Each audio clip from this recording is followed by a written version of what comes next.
live online, and we are recording. I just checked because one time we didn't finish recording. And this is the Always in Pursuit podcast. I think we're still calling it that right now. We haven't quite had conversations about what to do. I like it. Might be breaking it out into its own channel here one of these days and getting like some intro music and being really stupid and like official with it. We might be working on that in the background. We are joined today. So there's three of us today. I'm Mark. I'm going to try to host this as best I can. Good morning, guys. I'm Megan. And Bobby's here. Good morning, everyone. And you may notice we don't have our stalwart host, Aaron, who's, half dead, still battling at home. We are praying for that dude. He is not doing super hot. He's been taking some antibiotics and has some serious stuff going on in his lungs. And it's not COVID. No. Which is like a weird thing to say. Like, oh, at least it's not COVID, but it's actually still horrible. And the poor guy's like struggling hard. Yeah. So you can pray for Aaron. Hopefully he'll be back next week. We'll see. Lord willing. We take it a day at a time here. Yep. At Pursuit. We were just talking about this. Yep. Like we were talking about church attendance, and we had a new person come this weekend. They're like, is this how many people are usually here? Because we had about 65, 70 adults in service, which is kind of low. Yep. And I was like, oh, you haven't been to a regular church since COVID, have you?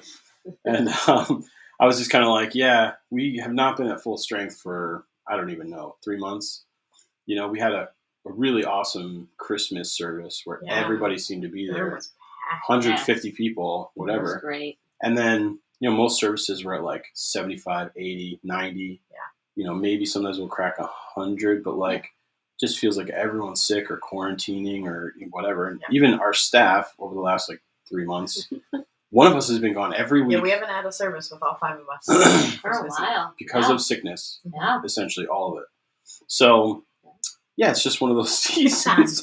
I don't even know what to say about it other than it's just the world we live in right now. And I'm praying that we get over this hump here in the next couple months. But so we're going to be talking through our first week of the Counter Culture of Sabbath series, There you go. which is a 4-week series where we're kind of talking through the idea that to practice a Sabbath and to practice rest the way that God has kind of wired us and built it into the rhythm he wants us to live.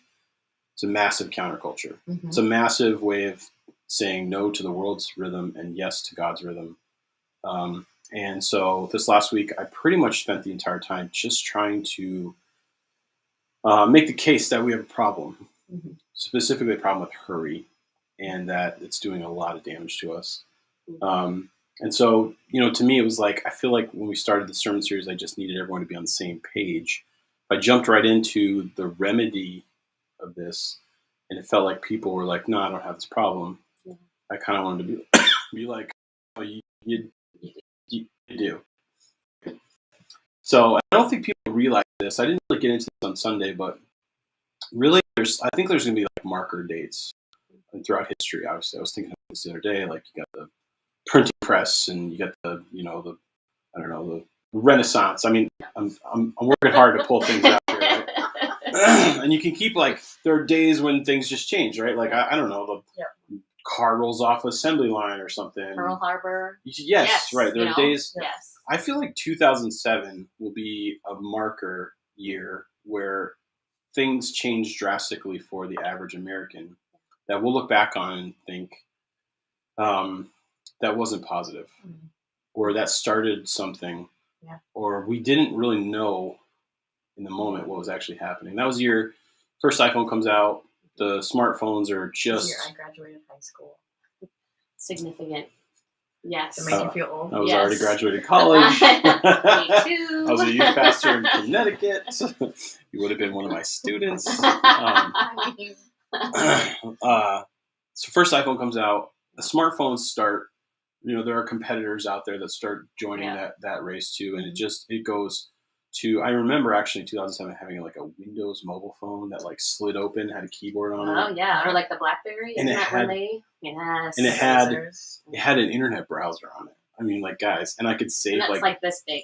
I could save like video files on like the little the actual chip that went into that thing cost like $200. Yeah. It was like so stupid. I had one on a prepaid phone, and it cost so many minutes to like pull up the internet and look anything up. You guys, I haven't coughed in like 3 I weeks. know. Why are you coughing now? Fire up a podcast, and here I am hacking. Okay. So 2007, those phones get going. Facebook opens up to anyone with an email address. Before that, it was just college students. Yeah. Which is funny now because there's no college students. No. But, Twitter begins. I think 2007 is like the beginning of a technological breakthrough in, you can go back and look at the silicon, actually, like the chips that they use and stuff start to change in 2007. And actually right now we have a chip shortage because every single thing we make has a chip in it. Yeah. Refrigerators, cars, we don't make anything anymore that's not smart, that doesn't have some sort of chip in it. So we go back and all these things kind of come together and begin 2007. And I kind of feel like we didn't know what was going to happen to us. Yeah. Like we just went, awesome. Let's grab this. Yeah. And All the things. I was thinking about this the other day, like in college. Okay, so I graduated 2005 from college. 2006. I feel like in college all I did was watch movies. Mm-hmm. And I was thinking about this the other day. Like now I'm like, oh, a movie. It's so long. They're so long. An hour and 45 minutes. I was writing a lot of papers. I don't know. Anyway. Yeah. I didn't do any work. I was a youth ministry major. Are you joking me? I was too. I was learning how to camp. Throwing dodgeballs around. Hey, my rock climbing class was great. Okay. Is that a 1 credit? Please tell me it was a 1 credit. No, because I think it was a 2 credit because he taught you how to incorporate using that stuff into youth ministry. Unbelievable. It's a grift. Youth ministry in college is a grift. I took a class on how to play games with kids. Yeah. Okay. Sorry. Now that we've just done a disservice to everyone. Sorry. I am qualified degree pastor, I promise. Yes. Okay. Yes. So sorry. So I realized I was watching a lot of movies, and even now I'm like, oh, man, it's got to be an amazing movie to keep my attention for 2 hours. Yeah. I think the average attention span of like normal people has come way down. Oh, yeah. Like I was reading this thing and it was talking about how we essentially have like the attention span of like small rodents at this point. Like I'm not even joking. Like it's terrible. So you just think about all these changes that happened to us in 2007 and then beyond. And now I feel like we're in a place where it's fully formed. Yeah. Like we have straight up addictions to our devices. Yeah. Average person touches their phone 63 times a day. They're on it for 6 hours. They are on it on social media for 2.5 hours. I think it's worse now because there's like TikTok, for instance, or YouTube even. Mm-hmm. Like it's not social media exactly, but like you just swipe or you just click, and it's this never-ending funnel of stuff that they know you want to see. Yeah. And they can look at your age, your gender. They look at what you've already looked at, and then they just start feeding you. Mm-hmm. The beast just starts. The algorithm just feeds you. Yeah, it's kind of our new drug, right? Like that's what it's doing in our brains. And so we oftentimes, I don't know about you, but sometimes like I just need a minute to sit with my phone. The kids are yelling or whatever. I'm just like, I just need 5 minutes. And that's just me escaping from like dealing with what they're doing or what I have to do next, avoiding my next, getting that laundry out of the washer. It's this thing that has created unhealthy habits for us to have some escapism. Even if it's for a short time. And, binging, too, the same type of thing. That's longer, right? You do that. I don't know. For those of you that have kids, you are excited to get the kids to bed because then you can finally, binge watch your show, That's not the healthiest thing. I still do it, but it's not the healthiest thing sometimes, right? It's like putting together those people that love checking things off a list. Yeah. It's like putting He's that... looking straight at me as he says this. What? Keep going. What? Keep going. Okay, so it's like... It's like people who love checking things off a list, plus escapism, plus the shorter... I know it's only... You're going to watch 4 in a row. Yep. So you're going to watch 4 hours of this, but it's 45 minutes a shot, and you feel like you're winning because there's no commercials. You feel like you're cheating the system. Yeah. So I don't know. I mean, to me, it's like those kinds of things. When you're in a rhythm, actually, of doing that for a month or two, it can kind of get real depressing. Oh, yes. It gets a little dark. In fact, when I see people put up, I'm super not calling anyone out by it right now. I can't think of anyone off the top of my head perfectly, but When I see somebody put something up and they're like, I'm looking for a new show to binge. Here's the list of ones I've already been through. Yeah. I'm just like horrified. Yeah. What, you watched 87 shows all the way through? Like, this one is 9 seasons. Like, what? Yeah. But it feels like we kind of just took that for granted and just let ourselves get like sucked into it. Yeah, and it also, people can't watch shows that come out weekly anymore. Like, it's hard because you just want to keep going in the story right away. So like it's also how we view things. It's like the TikTok or the like. I just want something next. Like I just need to keep going. We've built that hurry into even our recreational rest activities. Yeah. I don't even watch shows that are coming out weekly. I'll wait a year. Yeah, and then wait for so it I don't have to wait a week. Yep. But yeah, I'll catch this on streaming. Yeah. Yeah, I've been doing that with movies lately too. It's like, do I want to risk getting COVID? I mean, it's like probably low probability, but like, I don't know. Yeah. And it's like, well, I can just wait 3 weeks and watch it on HBO Max. Yeah. Like, So to me, it's like, I don't necessarily know if we really knew what we're getting into, and it's full formed. And then, on top of that, I felt like this was a cultural moment for us too. Getting into this sermon series, but like, I feel like we all slowed down and took stock, and there were some good things that came out of COVID from that perspective. Mm-hmm. A lot more meals are on the table, a lot more quiet, a lot more slowed down. I mean, we were kind of forced to be home, forced to do less options. Well, I think too, we were forced to be online for work or for school. Yeah. So that by the end of the night, by like dinner time, you're like, I just need a break. Mm-hmm. I need to not be in front of my computer or a screen. And so we did a lot better at like putting things away and being like, oh, hey, this human being that I live with, let's play a game or like have a conversation because I can't look at a screen anymore. Yep. Because I just did it for 9 hours. Yeah.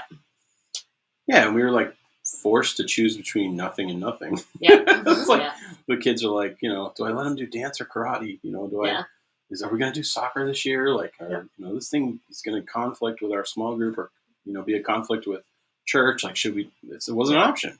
No. And we were kind of forced to detox a little. Mm-hmm. Now, I do think people went further into escapism. Yeah. Did binge more, did go more to the phone.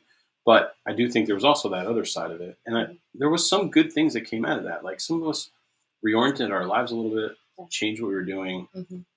I'm not so sure that it led to these leaps and bounds changes in our relationship with God, but I do think there was some rest, quiet, maybe like even to the point of like, well, I was bored, and it feels to me like even in the midst of like the tail end of whatever this pandemic is, and I'm hoping it's the tail end, or maybe we could call it the transition from pandemic to endemic, if you want to say it that way.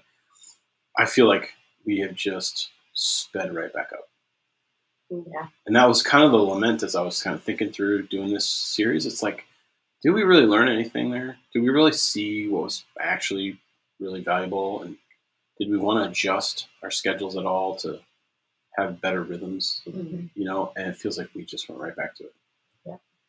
Yeah, I feel like a lot of people, there was good, they saw good things with hanging out with their family or having family meals or connecting with their roommates. But then they were almost just using it and waiting until they could get back to their normal again. And so they didn't actually, and I know this is true for me, I didn't actually sit down and make like, these are the things that were great that I want to keep and make that a priority to stay in my family. Like instead we just started signing up for things again because, my kids need to, and my kids need to run around. Like, oh, this will be great. They'll, that type of mentality of just, well, this will be just a sweet little time, and then we'll just get back right into where we are. Right. Yeah, and I was kind of lamenting that as I was writing this. I was reading a lot of stuff about Sabbath, because Sabbath is one of those things I've done well in my life. I've usually taken off Mondays, and that's because of who I am. Like in ministry, I know a lot of pastors who take off Fridays. I cannot, because I will not finish everything, and on Friday I will end up working. There is no way for me to take off Friday and actually protect that time off.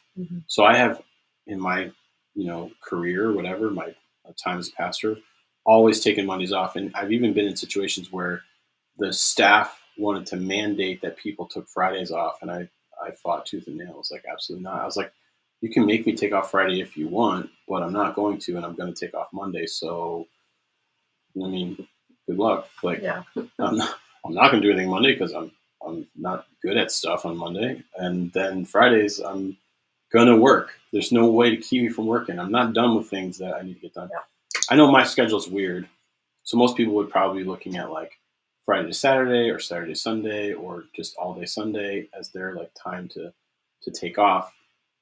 So I just started reading some stuff on Sabbath, some stuff on rest, some stuff on God, sort of his pace, his desire for us, and I just was convicted, overwhelmed that it's never been harder to pull off how God designed us to be, Yeah. and that was almost burdensome. You know, like all these people are running 100 miles an hour at oblivion, Mm-hmm. and missing the idea that God created them for a specific thing, and they're just missing it completely. So, spent most of the first sermon here just trying to convince people they have a problem, which I think most people recognize they probably have a problem. The way that you outlined it and you made the list of 10 things, like, I think everyone could find a few in them that they didn't realize that were fully, getting in the way or making them hurt more. Like, because that, someone could be like, well, work's really busy. I can't really control that because it's someone else. But you can actually do a lot in your job to slow it down a bit. Yeah. If it's affecting your personal life, Yeah. right? Like there are things you can do. So I think we don't always acknowledge all of the areas, which I think your list really helped with. Of like, there's more than just one. Yeah. And to give credit, John Mark Comer, The Ruthless Elimination of Hurries, the book that came out of, a lot of that sermon actually came out of that book. Totally recommend everyone go read that. I know a couple small groups are looking at it, and I think he's a great author. It's an easy read. It's quick. It's not very long. It's tells his own story. It's really great. Where his pastor burned out. Actually, pastors in most of these books I'm reading are like the worst. They're like the most driven. They like fall hard because they're just running so hard. Yeah. But yeah, that list of 10. So I wanted to review that real quick and just kind of talk through. So this is straight up out of that book. So irritability. By the way, like, if I'm doing like 10 fingers, like I'm probably sure I've got. Okay, that's not that perfect. No. I got about 9. I got about 9 of those. Irritability. So you're just, you're just not in control of like your response to people. Like it's just too intense. Yeah. It gets under your skin. Yes. Things, not responding. Yeah, and I don't know, man. I feel like we exposed a lot of that too when it came to very hot button issues. Yeah. Everybody seemed irritable. Yep. We were getting torn up all the time, like on stupid stuff too. It's like, really, we're arguing about this? Like, I don't understand. This is a big deal. Hypersensitivity. Yeah. Essentially making a mountain out of a molehill. Responding too aggressively, letting it ruin your whole day. Like if one small thing goes wrong, and like what's funny is that like I always equate this to a like overtired child. Yes. You know how they just melt down, and you're just like you're in meltdown zone. And there's nothing you can do. Just like you gotta hug them and take them to bed, right? Like, I think a lot of people are on that like edge. Something goes wrong at work, and they're in tears. I think a lot of us need a parent to just pick us up and go put us in bed. I'm trying to do that. I'm trying to walk us through that. The older I get, the more I realize that we don't actually mature and grow up that much as adults. Like sometimes we act like toddlers, and like we just learn how to just hide like it better. throw a fit. Oh, we're better at lying and better at hiding. Yeah, for sure. And maybe mostly to ourselves. Yeah, like there are times where you just have to be like, okay, you just gotta walk away. Like take a little time out, take a break. Like sit down. Yes. Go. You're okay. Go this is not the end of the take world. a stupid walk from stupid mental health. I don't want to do it. Restfulness. What's interesting is that if you look at your phone right before bed, which I think a lot of people do, it kills your sleep. There have been studies that basically say like you can't get to sleep for like up to an hour later after looking at a screen. And people are just like, oh, and they fall asleep watching YouTube, and then they get a whole night of restless sleep. And it's the same thing where like if you're one of those people who are like, and I am this person, so I'm listening to my own words here. where you're like, you kind of almost don't look forward to solitude. Mhm. Like solitude is like not. I'm like, look, we talk about this a lot. Me and Megan, we go back on this because she's like, cabin in the woods, the book. Yeah. Drop me off in the middle of the woods with not a single human being. I'll be right there with you in the other cabin. Fire in the fireplace. Yes. I just want a fire in the fireplace. I just want like a checkered blanket and like a puppy who's with me, and then like a book. I'm not even insulted because this sounds great. The voice is doing nothing. Like a porch that I could just Hammock. like, hammock. I can just lay in. Oh, just be amazing. And I'm just like, that sounds so boring. He'll like physically respond as I'm saying this. He's just like, Yeah. You can see it. No joke. That's the feeling I get. Like Yeah. solitude in that way. Ugh, like. But here's what's the weird thing is like, and then this just goes to like extroverted, introverted personality type. Like, I go on Monday mornings, drop my kids off at school. My wife goes to work. It's my Sabbath. I go sit at the same diner every Monday morning and have breakfast by myself. But in a diner full of people. Yeah. And it's the same waitress every single time. We've like our conversation level has gone up and up and up and up. I've started tipping her like $20 every time I show up. Like it's just this rhythm I kind of have. To me, that's solitude in a restaurant full of people where I don't have to talk to anybody and I just get solitude. I write stuff down. I think about things deeply. So, but anyways, if you're one of those people that like when you think of solitude, you actually aren't really excited about that. It sounds boring to you and it sounds tiring to you. Mm-hmm. Yeah. You got some problems with restfulness. This the person with problems with restfulness is the one that shows up on vacation, takes 3 days to get their head into vacation, and then gets sick because their body lets down, and they're just or doesn't ever actually stop working. Yeah. Well, their organs are literally like it's too much adrenaline. Yeah. You know what I mean? They're like, and they might not even not stop. They might stop working, but they're not slowing down their pace. Mm-hmm. So like vacation is, we got to go see this thing and we're going to go do this thing, or and not that that's bad for some types of vacations, but you have to be mindful of creating that space to slow down and rest. So you're not going go, get the checklist done, keep everyone busy and happy. I'm like, you can choose one thing today. You can tell me if it's in the morning or afternoon. That's it. Yeah. I'm going to the beach or the pool. Yeah. I have very strong feelings about rest and boundaries, and like this whole topic, I could talk for hours and hours. But whether you're extroverted or introverted, or whether you like quiet or you don't, you have to figure out how it works for you, because we all need quiet. Whether it's in a crowded diner, or whether it's in the woods where you can't hear or see a single soul, you need to have that time where you just slow down and stop, because you will never. You won't hear from God. He's not going to shout at you. Yeah. He's a still small voice. So if you do not slow down and listen and get things quiet enough where you can listen, you're just going to keep going. And it's like a snowball rolling down a hill. The problem just gets bigger and bigger as you go. And this gets harder, kids always make things harder. And so to teach our kids how to do this too is huge. Yeah. Like if you communicate to them that you're trying to have a quiet time, like my 4-year-old hates it when I'm like, no, it's rest time. You need to slow down. You don't have to take a nap, but you need to slow down and do something. My favorite, Mom, I don't know what to do right now. I needed something to do. Like play with me, do something. I'm excited for you to get bored. To see what you come up with. Because you need to learn at this age that it's healthy to slow down and to not have something planned, to not have someone play with you, to not do any of that stuff. Because I don't do it well, so I need to teach him how to do it. Otherwise, he's not going to learn, And sometimes in the moment, we don't feel like we need to rest. Yes. Until we slow down. Like Mason, when he was 4, he would fight me tooth and nail about taking a nap. Your nephew. My nephew Mason. God, just thought I'd let people know. And so I would just make him go sit on his bed and be like, cool, you don't have to take a nap. Just go sit there. Yeah, half an hour. No. And 3 minutes in, he'd be out for at least an hour. He's like, you weren't tired? What? That irony's lost on them. They're like, no, I wasn't tired. I just fell asleep. I was like, if you're going to make me sit here for half an hour, I might as well sleep.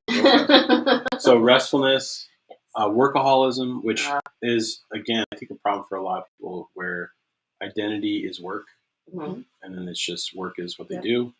And they can give themselves completely to something like, again, I think a lot of pastors fall into this category. Like they're giving themselves to something great.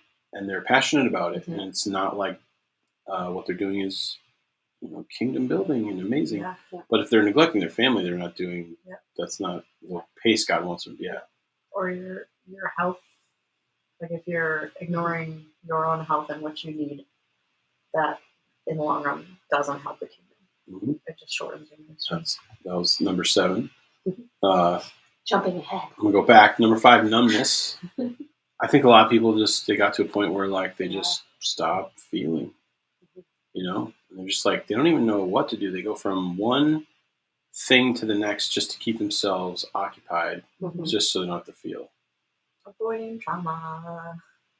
Not Yes. processing what you've been through in the past. And if you're a 7, you're already prone to this.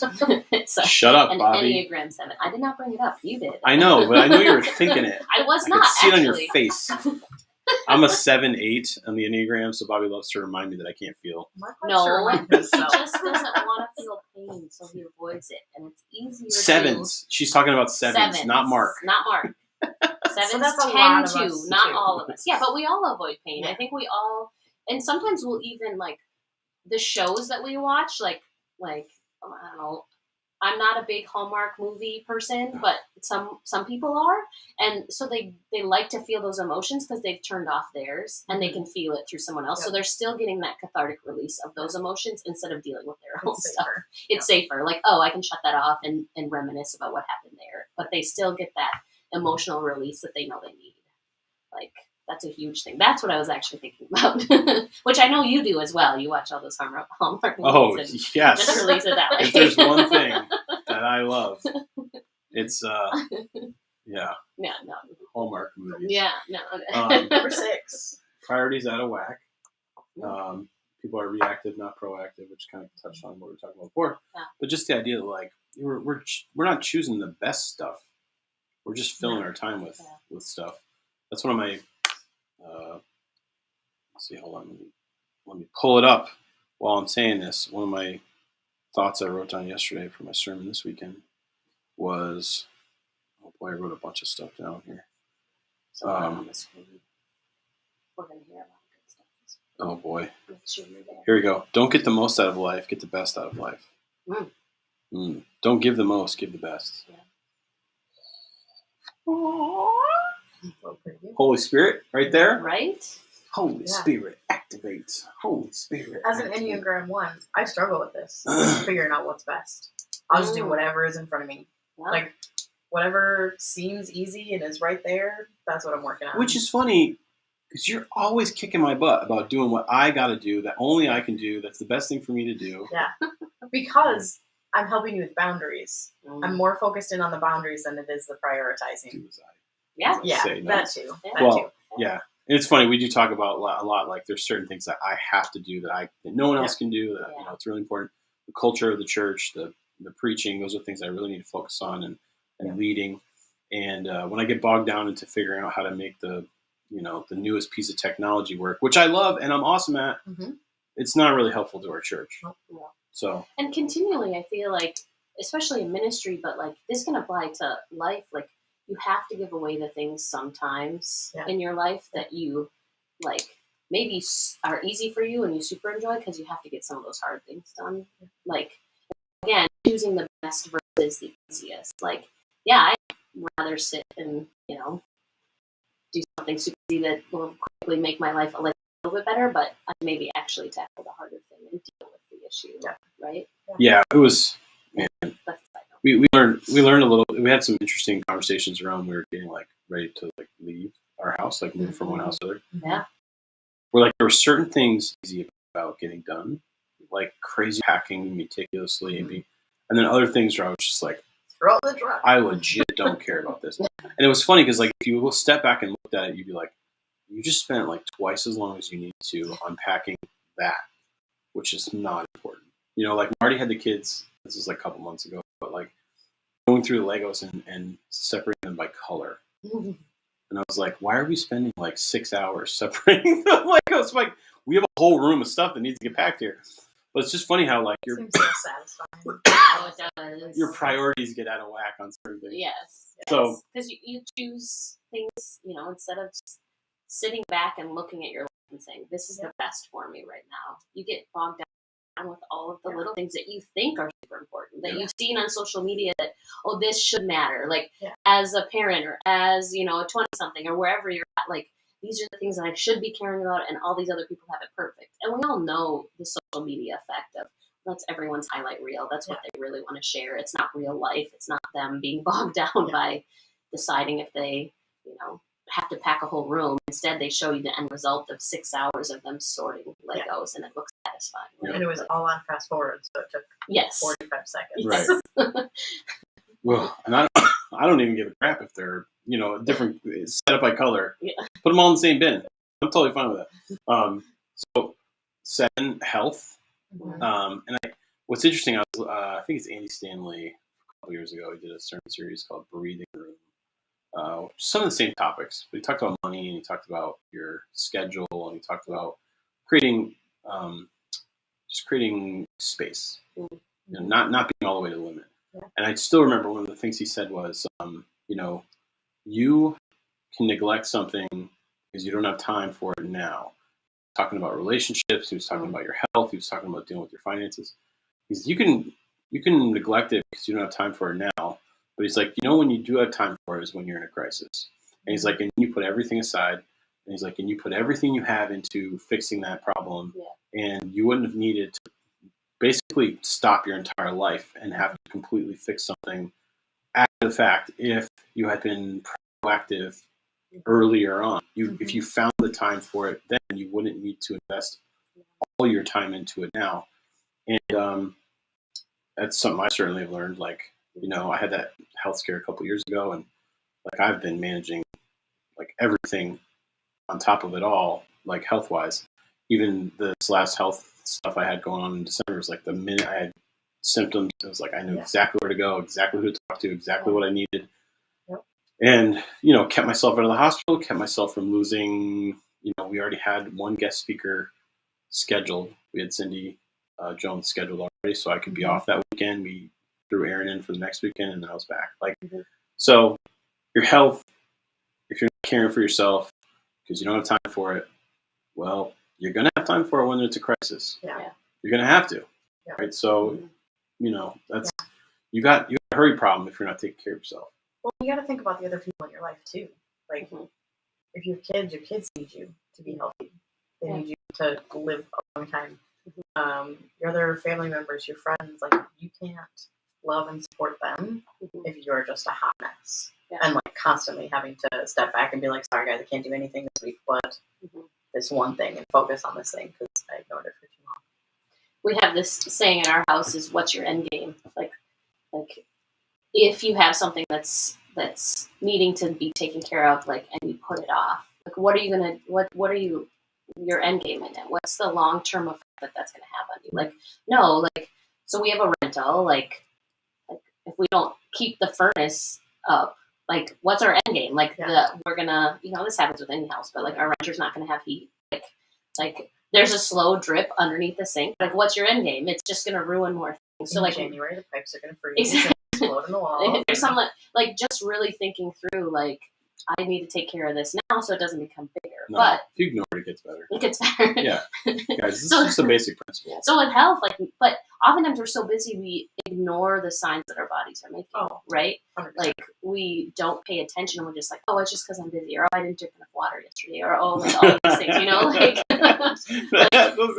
right? Like, we make all these excuses, but if we actually are creating space, making breathing room, taking time to rest, we're going to start noticing, oh, these are issues with my health, and maybe I need to do something. Megan and Lee Nielsen think not enough water is the root of all problems. It solves all things, right? It's the start. About 6 years ago, though, my mom ended up going into the hospital, and we found out she had this very large, like, cyst in her brain that they thought at first was a brain tumor. And the doctor was like, I don't know how she was functioning, like, up till this morning. And when she finally, like, kind of woke up and came to, I was like, Mom, what, like, were there any signs? Like, what? And she was like, well, I've had a really bad headache for about a month. I was like, were you going to do anything about that? And she was like, I mean, I took some Advil. I was like, oh. Okay, I need to let you in on something. Okay, you're a little bit younger than us. weird stuff starts happening in your body when you get older. And you start going, it's because I'm 41. You know. But that's your body telling you, hey, bud, something's not right. Headache all day, every day is not a normal age thing. Yes. So you should probably go see a doctor and get it checked out so that you don't have to have brain surgery and be in the hospital for 4 weeks. As someone who missed the intense signs of diabetes for about a while. You probably recommend that other people pay attention a little more. It's a slow slide. It is. It can be a really slow slide that you don't really. But again, if you're making space, it all starts adding up. And then when I actually got under control, it's like, that's what that was. Yes. Everything was attached to that. Holy cow! Yes. Yeah. The other feeling is talk to the people in your life. Maybe somebody should have known you had a really bad headache every day for a month. Share those aches and pains. So that a friend can be like, hey, I'm looking at this from the outside. This doesn't seem great. It seems like something to ask somebody about. I twinged my knee. Every guy just has already turned this podcast for the last 4 minutes. Well, I'm fine. I don't need to go see a doctor. All right, health. Then just drink more water. It'll fix it. It'll fix it. I'll bring you an oil. It'll be okay. That's biblical. Jesus was anointed with oil, so it seems like a biblical thing. Escapism, we already talked about, but just that escaping into your hole, whatever that thing is that you're going to. And by the way, this can be not just media, but it can be you can't relax without a glass of wine. Mm-hmm. It can be you can't go to sleep without watching porn. It can be you can't, even what's weird is I feel like as parents, it's easy for us to escape our kids into a world so that we just be left alone for a little while. Yeah. Here's a tablet. We're only teaching them. Yeah. Mm-hmm. It's weird. I think it was Leah that was saying this. She's Gen Z and she's awesome, the best. I don't think she'll listen to this. Shout out to Leah. Yeah. She was like, well, of course we have a problem with tablets and phones, our whole generation, because you just shoved them in our face when you didn't want to parent us when we were toddlers. And I'm like, that hits real close to home. Close to home. Uh-huh. No. This is why we don't own tablets. And our house, we don't have any. We literally did call it the Digital Nanny. Yes. Oh my gosh. Yes. What am I thinking? Of course. Yeah. Uh-huh. So it's interesting that we have avoided giving our kids their own things, their own tablets or phones or anything. And I have a 10-year-old and he is just after it, man. He thinks he should have a phone already. Yeah. And I even read this great article last week, and I'm just I'm hot after this idea. I think people should totally think about this. The iWatch makes phone calls and text messages and has barely any functional apps on it. It's stuff that you really don't care about. Mm-hmm. And doesn't do any social media, doesn't really go on the internet. And I'm the day I have to get this kid a cell phone so I can know where he is and call him and be able to text him, oh, I need a ride or practice ended. He's just getting an iWatch. Sorry, bro. You don't get a phone. Yeah. Because I don't want to poison your brain, Yeah. And what's interesting is that pandemic, when he had to go online for school, we had to buy him an iPad because that was the only way we were going to get through the school stuff. Yeah. And we had an old one we gave to Macy. So they both had their device. And as soon as we stopped doing the online, we'll rip the iPad away, he was like, I hate you guys. We were one day you won't. Yeah. Okay. So when we play video games, we do a lot. We play a lot of video games at our house because I love video games. We do it socially. Yeah. It's we're sitting there together, we're playing it together, we're talking about it.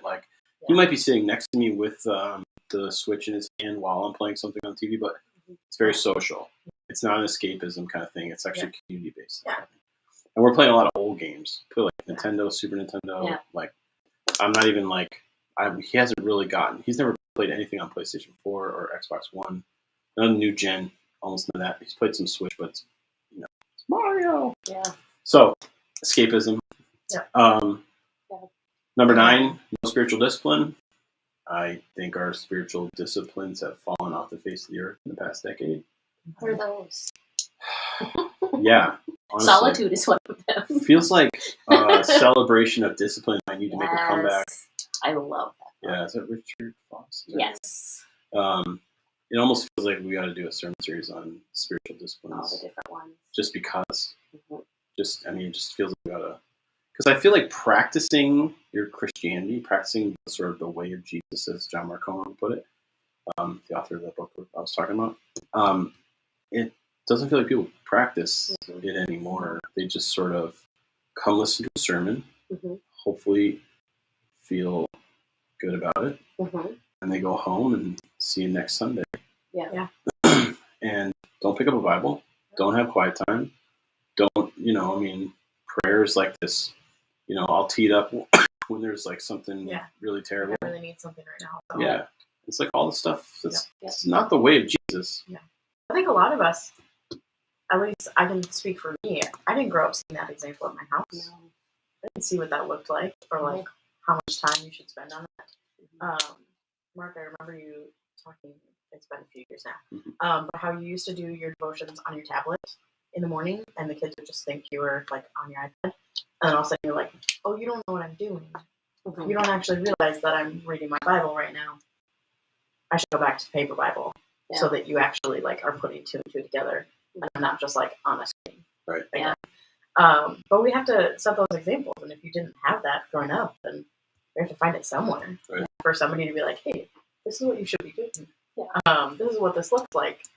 And this is, it's different for everybody, but like, you should be spending more time on this than Facebook and Instagram and YouTube and all the other random things. And I think with disciplines, like, again, you have to see it. And as a family, you can easily implement that. You can sit there and say, okay, we're going to fast as a family this month or this week. Like, because that fasting is one, which I think a lot of us don't do. It's not just food, but anything, like, and choose age-appropriate things for our kids. Like, solitude, like service, like all these different things that we should be incorporating into our Christian life because it allows us to stop and realize our dependence on God, realize who God is in our lives and how He is our creator, the authority, like someone that we should be in relationship with and He deserves our best because of who He is, right? And that's what all of this slowing down is helping us to do. And I think that this idea of rest, like when you think about eternity and spending it with God, like what are we going to be doing? We're not going to have to work. We're not going to have to, like, there's nothing wrong. I think they'll be working out. You think so? I think it'll be restful work, though. It'll be joyful work, potentially, then. Like, this is a foretaste of, like, what heaven might be like. I think being content in our spirit in that. We have the wrong idea about work because of the curse. That, like, yes, the work we put in the ground to pull the crops out is too hard because of the curse. Childbearing is so hard because of the curse. I do think there'll be work because I think there's a satisfaction in work, and I think you were designed to do stuff. Like, I don't think we're just going to be idle in heaven. This was like, as a teenager, I was kind of like, you guys are painting a picture of heaven that I'm not really that interested in. Like, it's this like celestial choir. Like, I don't know if you've heard me sing, but like, it's not. Like if I could choose between, I was literally as a teenager, I had the thought, which is you're gonna see the darkness of my teenage thoughts. I was like, okay, I don't want to burn up in hell forever, but I know there's this one group of Christians who believe that you just at the end, if you're not in heaven, you just cease to exist. They're annihilationists. Yeah. Meaning like you just die. By the way, that's not my theology. Currently, I'm 41 years old. I've thought a lot more about this. You're an eternal being, and you're going to be somewhere eternally. Okay. I don't want to get into my theology on hell. That might be a whole other podcast that we could have a great conversation about. Yeah. But I thought about. I was like, okay, so if I have to choose between a celestial choir for all time and annihilation, I just take annihilation. Like, can I just choose that on the way in? Like, hey, heaven's great and everything, but like, I just don't want to sing forever. I don't want to sing forever. Like, I'm just not interested in that. There's like a lot of Minnesotans right now are going, so I don't know. My ideas of heaven have really expanded. I do think a lot of what makes us human will be part of our experience in heaven, and it will be all worship because everything that we do here can be worship. Yeah. And I don't think there'll be like, Jesus even talks about like you won't be married in heaven. So our relationships will be a little bit different. But I just still think there will be like valuable work to be done and things that we can feel good about, you know. Anyways, let's complete sidetrack. Yeah, sorry. So, no spiritual discipline, which I think is a major problem. And then lastly, isolation. And I think pulling back from community, pulling back from God, pulling back from your own soul, even, or to put it that way, where I feel like we've that numbness, that like irritability, that that like idea that you're even like disconnecting from who you are and what drives you and what makes you like. I would say this is anecdotal, but I'm guessing there's an article out there about this, which maybe I'll go look up later. But I will bet you the rise in the rates of anxiety and the rise in the rates of certain negative behaviors have exactly correlated with 2007. Because I think that those things rise when people are just so hurried and so addicted, and that dopamine hit on the next comment, and that next dopamine hit on the next like, and that dopamine hit when we see that thing on the internet and watching that video, that these things like add up to just this worn out version of ourselves. And that's when I think we give into, and I don't even want to say it like that. That's when we start to struggle with some of these things like anxiety, like, and I'm not, there's clinical issues for people. Like, go to a therapist, like get medicine, like all those things are good. I'm not telling you that there's anything wrong with you for struggling with anxiety. Please hear what I'm saying. But I'm going to go on a limb and say some of these negative behaviors or some of these negative thought patterns probably directly correlate with 2007. That would be my hypothesis. Well, I think with the isolationism, our culture doesn't help it. Our like individualistic, I can do it on my own. I am my own person. I am my own island. It doesn't help that. Like we've moved away from the family unit really being strong and connected, and like the bigger like churches being a big community and just like finding your identity not in just yourself but in that group, and that group coming around and supporting people in those times that they're really struggling. Like we've moved away from that as a culture. Yep. Like pull yourself up by your bootstraps and figure it out, bucko, because you're all you got. Like, me and Mark always say, like, we don't know how people get through life without a great church around them. Yeah. Like, we just don't understand, like, how these people do this. You know, and the one other thing I want to say about this pace, it's picked up steadily. It will not stop. And holy cow, get ready for VR, metaverse, glasses that augment AR. I'm just telling you, if you've not experienced any of this stuff, it is like in its infancy, and it is already crazy how we're essentially going to trade real experiences for fake experiences in every single way in the next decade. Like, get ready for it. Like, I'm already ready for the first church VR experience. That's gonna happen. Holy cow, guys! Yeah. I mean, I don't want to say, but like maybe just if we get to the point where we have to be on VR to reach, just shut the doors. Like, I might just retire. What's the then. point?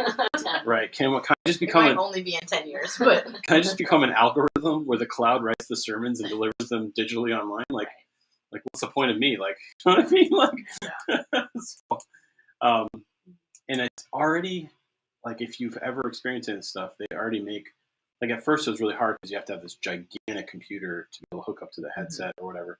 But now you can do it through your PlayStation. It's pretty good. You can do it even better through just the goggles now that they make. They're like connected to, they're a company that's connected to Facebook. But I'm just telling you, there's going to be an iPhone moment where somebody's going to make one of these things and it's going to be revolutionary and they're going to sell 1 billion of them. And every single human in this country is going to be connected to this thing. And before you know it, it's going to be all turned into a real experience for a virtual experience. Yeah. That is absolutely coming. So it almost feels like if we don't see Sabbath and rest and all these decisions, intentional decisions, as being countercultural now, they're only going to get more countercultural as we go. Yeah. You know, and I know we got into the Sabbath passages in Exodus 19, Exodus 20, and I focused on the idea that like Israel had this call to be a nation of priests, and I don't know if I exactly made the connection exactly clear, but that call is still that mission that Israel had to be this nation of priests, which by the way they spectacularly failed at. They get close and then they fail. And much of the Old Testament is just like it's a picture of what is to come. It's a a metaphor for what is to come. It's like a lesser version of the real thing, just to kind of prepare the hearts and minds of people to accept the real thing. So like the temple, like in Hebrews we were reading, like you could sacrifice a million bulls and goats and lambs and pigeons, and none of the blood of those animals did anything to forgive any sins. And you're like, well, what did we do this for thousands of years for? You told us to do this. And the answer is like essentially like this was pointing to Jesus. I was literally just getting everyone ready for the idea that Christ was going to come and his blood was going to pay for once and for all for everyone. I feel like the idea that we're supposed to be a nation of priests is a foretaste. It's a picture of what was to come of us as Christians needing to become people who are managing this stuff and reaching out to people and offering a different thing and saying there's a different way to live. There's a different culture to this. We don't have to go with the flow. We don't have to make the same decisions as the world. We don't have to value the same things as the world. Like for us, our pace, our rhythm, the way that we lead our families, the way that we lead ourselves is slower and different and restful because God made us this way.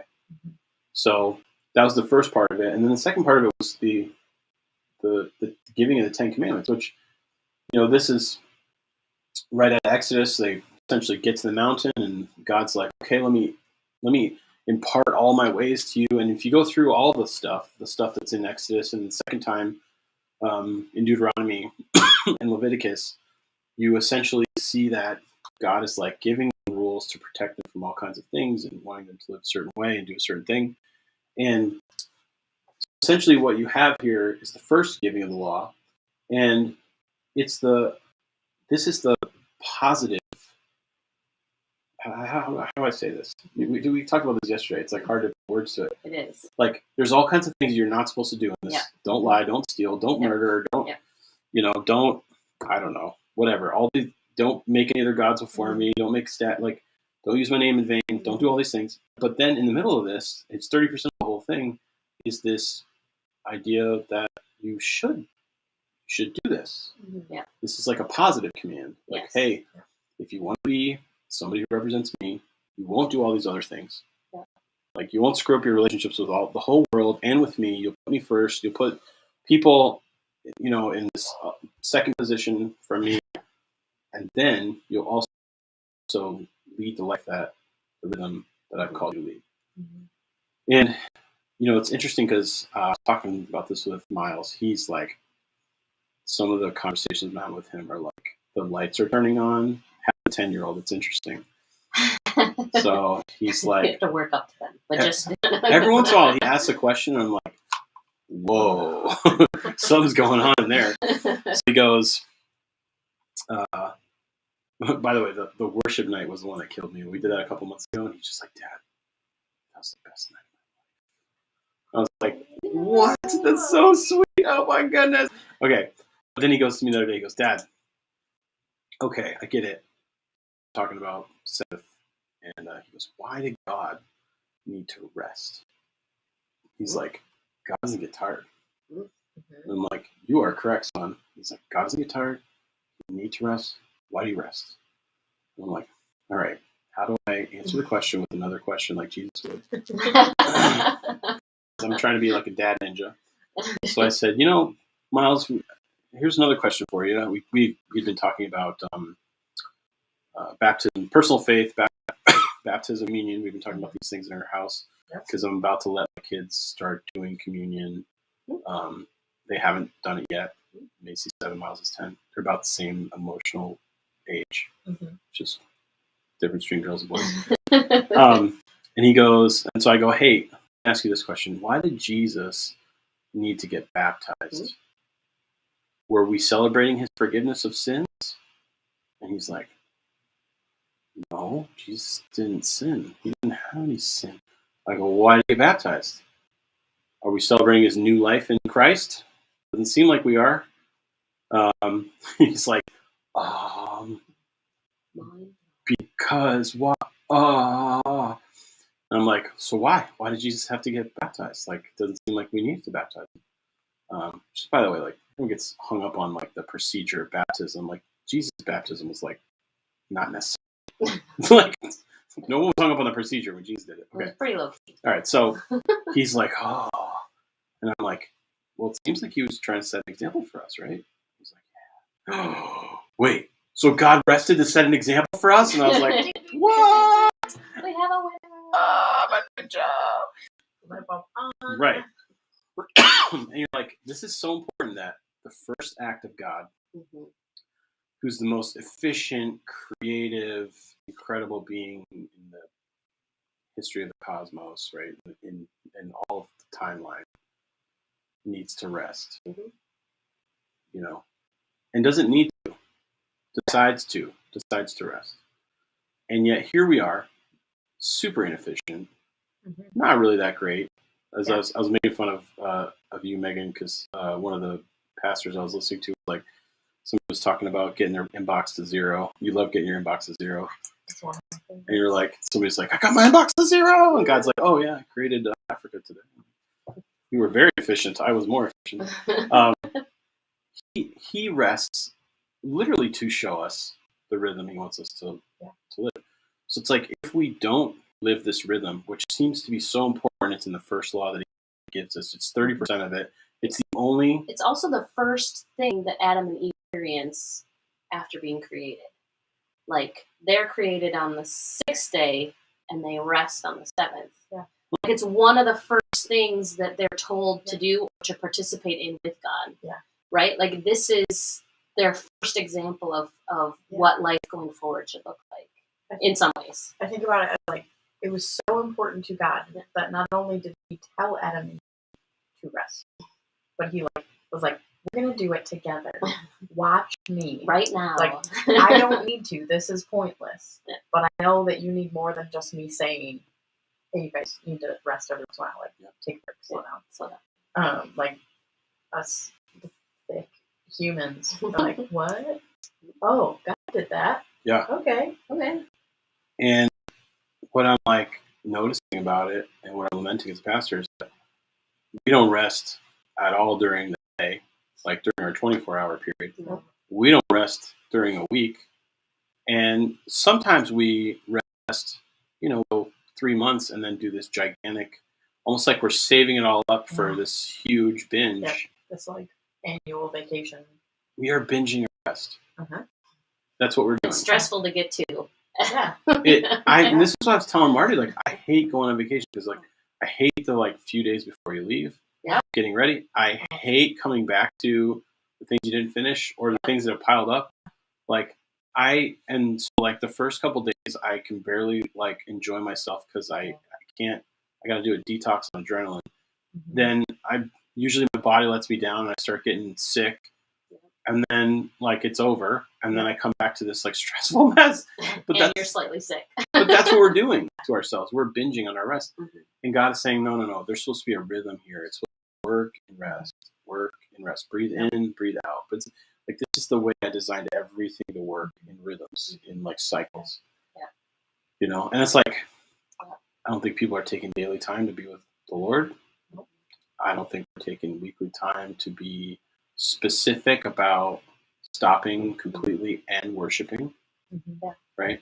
I think one of the things we want to do here, it might be next week or the week after, we're going to have somebody from our church on who does this Shabbat meal with his family and, has this rhythm with his whole family about having all day Saturday off and, pay a price. You sacrifice something for that.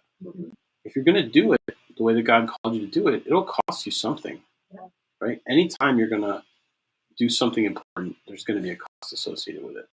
And that's kind of where I was trying to frame this countercultural idea. It's like, if you're going to do it God's way, there will be a cost. It'll look way different.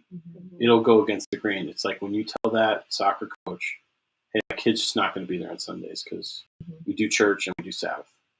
Like, what do you think that's going to do? There will be a cost associated with that. When you say to your boss, I'm sorry, but I'm just not going to text you or email you on Sundays or on Saturdays or whatever. No, Megan does that, and I encourage her to do it, right? Yeah. There's been a few times where I'm like, crap, she's not going to get this, and I need a response right now, and I'm like, dang. I'm okay with the exception. It's fine.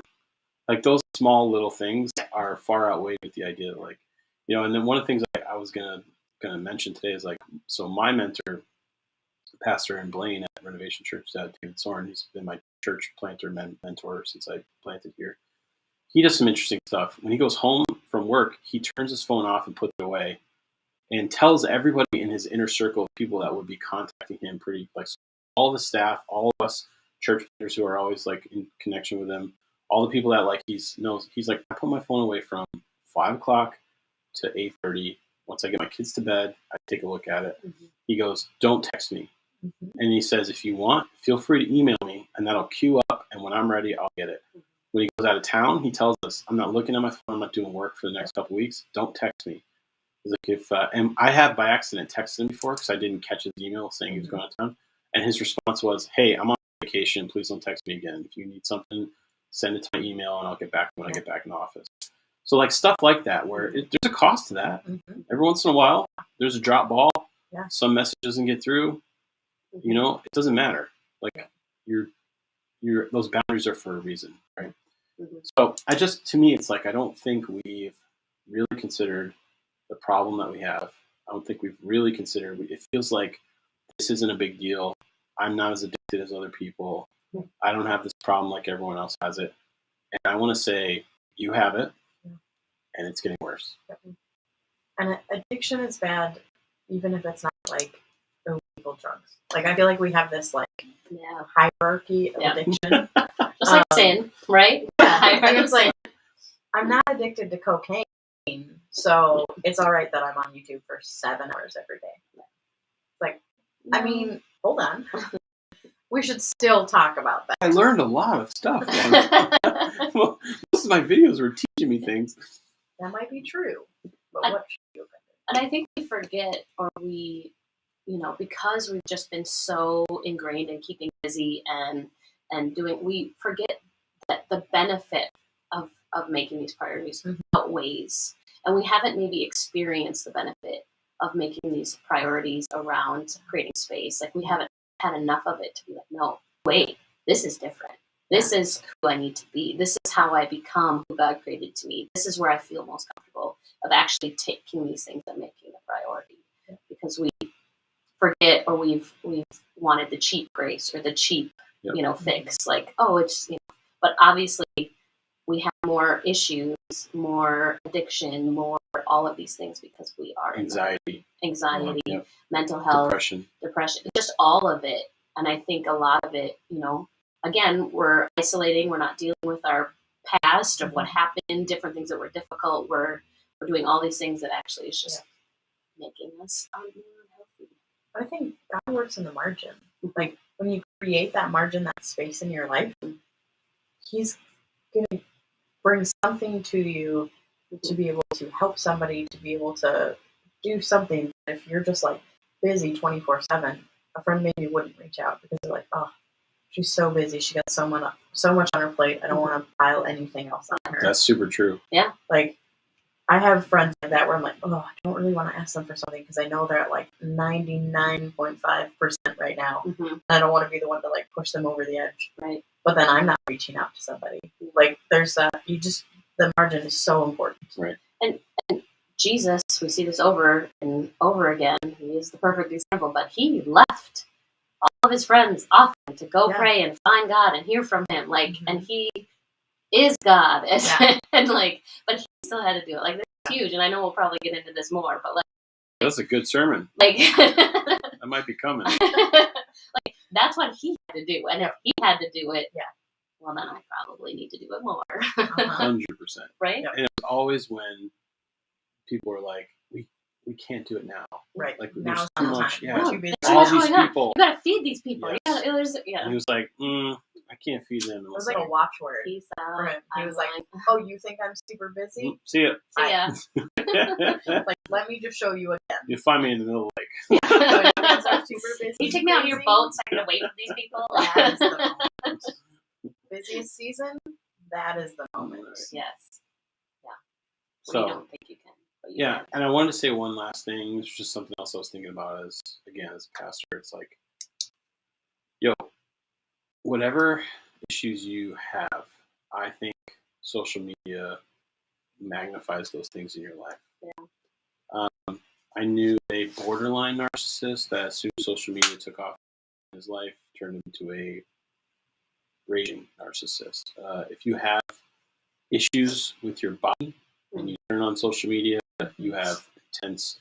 If you're already an anxious person, social media magnifies the anxiety that you have. Like these are, I mean, I think we're going to talk about on one of these podcasts a digital detox, maybe turning your smartphone into a dumb phone, maybe even taking a fast of social media. These are things that are kind of coming on my brain.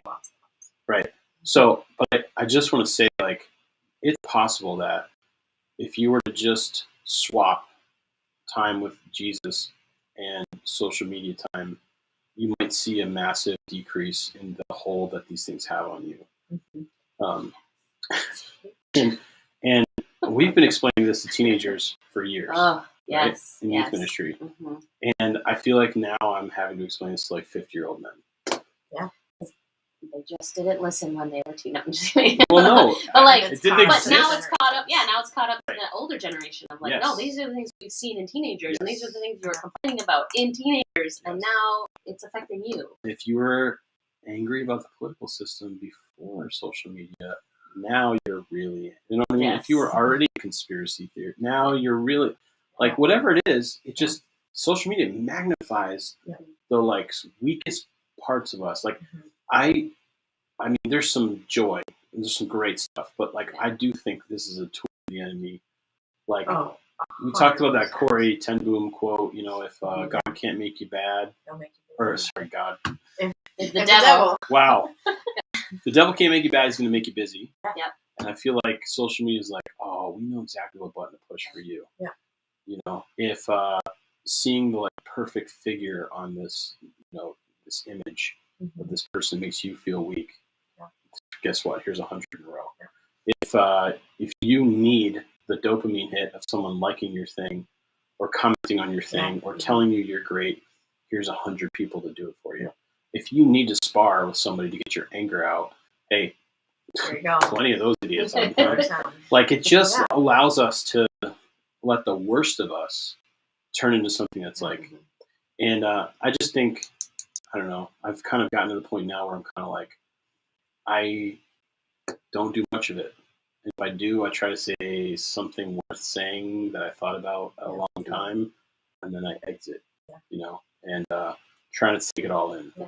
I think especially with like social media, and I think of Instagram and being a parent, like there's certain people that I follow that like talk about tantrums with 2-year-olds. Like, so I feel community with that because I know someone else is experiencing something similar to me, so that it's not like, oh, my kid's weird or this is bigger, you know, like it helps me in that way. And so when I think about Instagram or social media, I really, and maybe this is a start for you if you find yourself on it too much and bogged down by it, but cutting out, being intentional about who you're following and cutting out all those things that aren't adding life. And don't follow a friend just because you think you have to.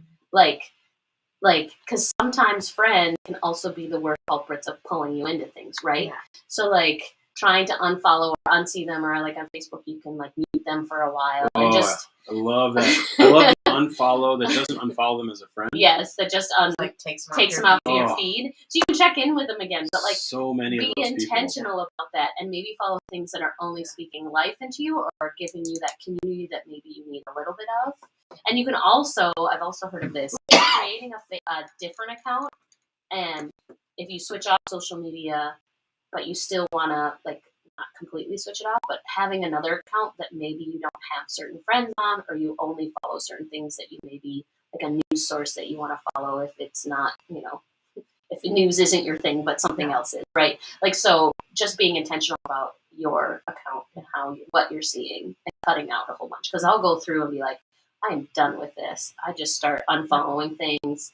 I try not to unfollow people, but I maybe mute them. Like, this is why I love Twitter. It's all news, crypto, and stocks for me, and then I can say whatever I want and no one sees it. Well, your algorithm is perfect there. So. It's amazing. Well, it makes me think of the C.S. Lewis quote from Three Shape Letters? Yeah. That you used on Sunday, where he's like, I don't actually have to get you to like deny God or like have this giant moral failure. Right. I just need to distract you. Yep. Yeah. Like if I can just, if cards will do the trick. Yeah, like cards. They're of the devil. Back then. That's really just take your eye off the ball. Yeah. It doesn't matter because you're not focusing on right. it. So yeah, no, I think it's super important to cut some of that out. And even when it's family, it's tough. It's hard. Guys, call me. We'll have coffee. I could talk about family boundaries for a very long time. But you have to think about what's best for your mental health and like for you. Like, I'm not friends with a lot of my family on Facebook or like social media. They're probably not listening to this podcast either, so they don't know. It's because I need to set those boundaries and like have that distance. Yeah. Okay. Well, Aaron would have closed up about 11 minutes ago because we hit 1 hour 11. Keeps us on track. So we'll end here. Next week or the week after, we'll have that interview, which will be fun. Just some practical stuff you could do to help kind of integrate that rhythm. Yeah. And hopefully we get Aaron back next week so we can have him be back with us. But yeah. Well, I want to say thanks for listening to this. If you made it to 1 hour 12 minutes, you get shoot me a text and I will pick the best emoji for you. There you go. I guess you get an emoji. Yep, you get an emoji this week. Maybe even two. Maybe two. So, okay. Well, that's it for our podcast. Yeah. And I guess we'll see you Sunday, and we'll have recording another one next week. And we love you, and thanks, and bye.